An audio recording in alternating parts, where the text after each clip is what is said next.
Buenos días, buenas tardes y buenas noches, damas y caballeros. El día de hoy vamos a ver historia del arte. Así que por favor colóquense cómodos porque esto va para largo. No lo suficiente porque después se quedan dormidos. Así que por favor traigan todo lo que crean necesario porque aquí comenzamos.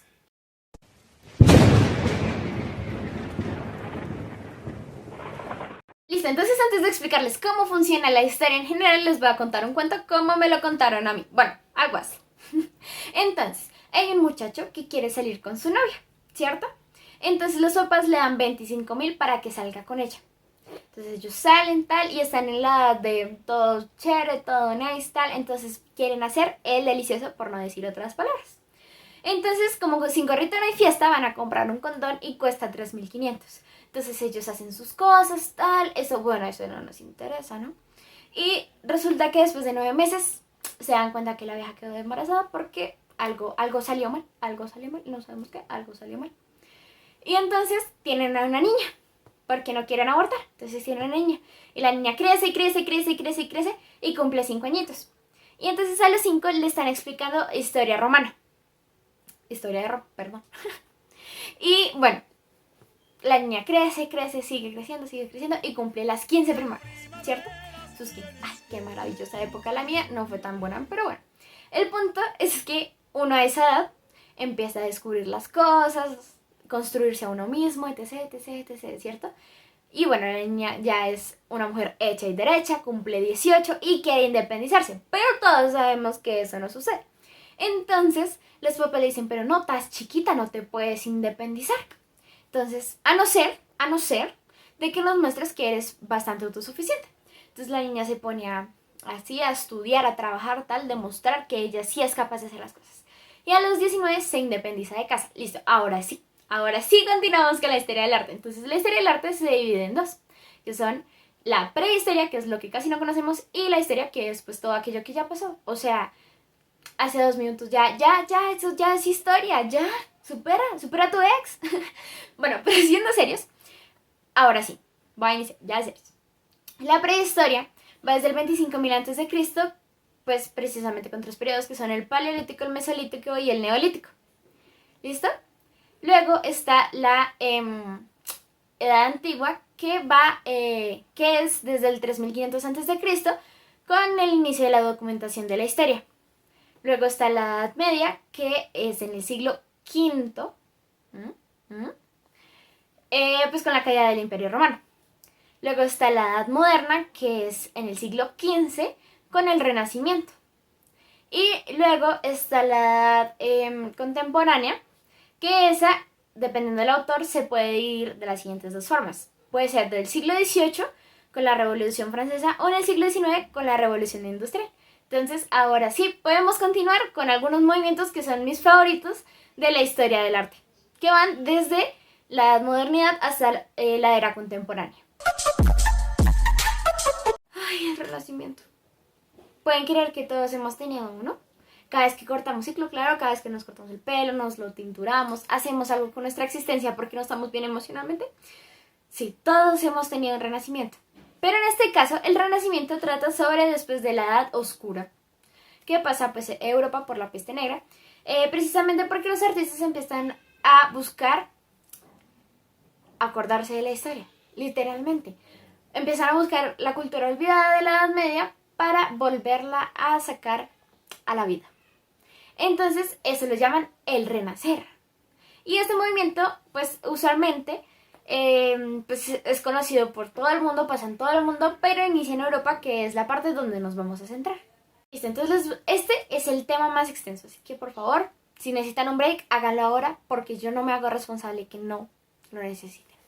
Listo, entonces voy a hablarles primero de la revolución científica, puesto que esta época fue pues algo de muchos cambios, demasiados. Entonces les voy a hablar de un personaje súper importante que es Nicolás Copérnico. Nicolás Copérnico sí es el loquito del sistema solar de como lo conocemos hoy, que en aquella época pues decían que pues no, o sea, que qué le pasaba, que porque la Tierra no era plana. Si es plana o no. Entonces él nos explica con su teoría heliocéntrica cómo la Tierra gira alrededor del Sol, y no viceversa, ¿cierto?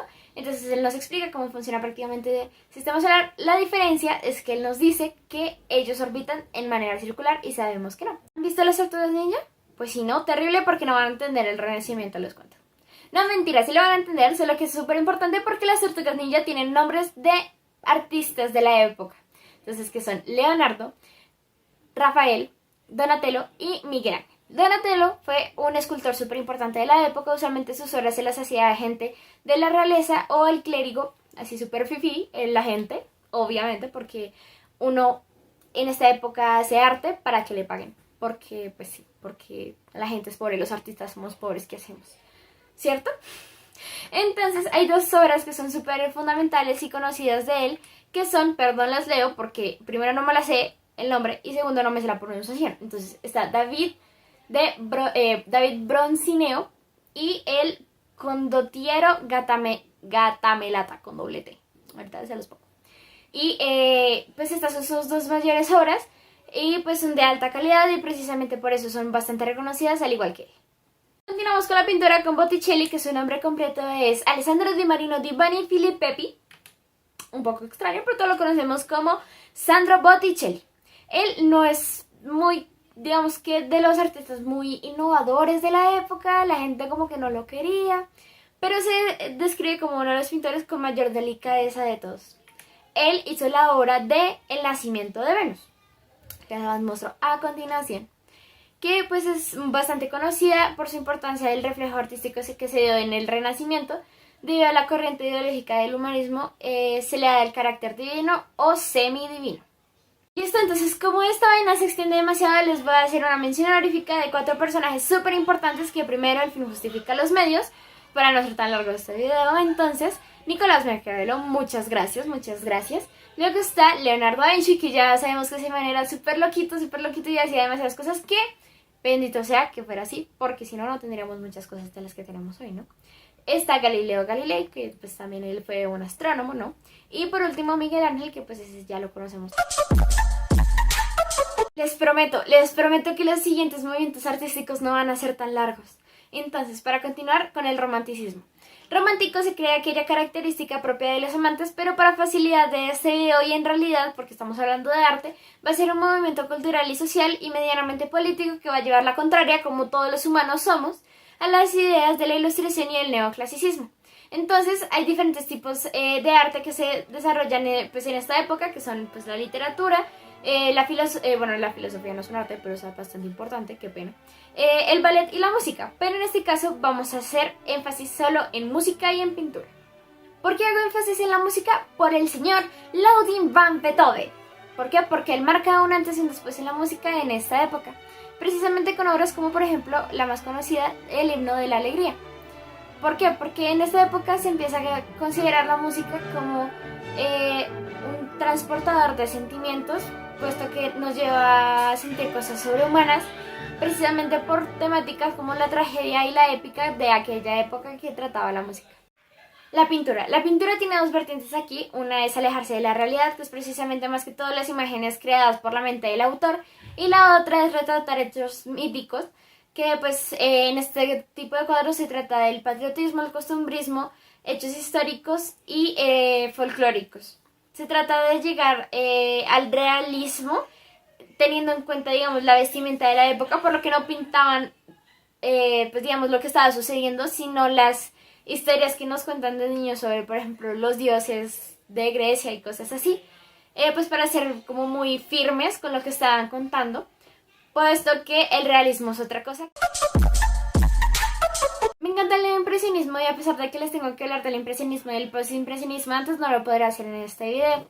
Entonces lo que les puedo decir es que esta gente empieza a pintar cosas con manchas y por eso se llaman impresionistas, porque dejaban una, en realidad, pésima impresión en la gente, puesto que veníamos de formas y líneas bastante concretas, ¿no? Entonces lo que se empieza a hacer en el neoimpresionismo es la utilización del punto y la línea.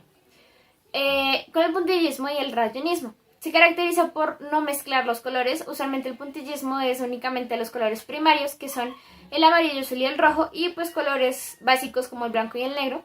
Pero el rayonismo tiende a usar los colores secundarios y terciarios, que son la mezcla pues precisamente de los primarios. ¿Qué más les puedo contar? El puntillismo es una ilusión óptica prácticamente, puesto que, como les digo, solo utiliza 3 colores básicamente. Entonces dentro del ojo nosotros alcanzamos a ver otro color que en realidad no está ahí. Esto es súper importante, es Georges Seurat, que él pinta precisamente un domingo de verano en la grande Yate, perdón la pronunciación, que prácticamente esta imagen es creada de su mente, puesto que como era, tenía que pintarla prácticamente a partir de sus recuerdos, pues la gente no se iba a quedar ahí para como una semana, pues para que él pudiera pintarlos, precisamente porque la técnica del puntillismo es una técnica súper elaborada que necesita de su tiempo. Entonces él lo que hace es coger personas que de vez en cuando iban apareciendo o precisamente las crea de su mente.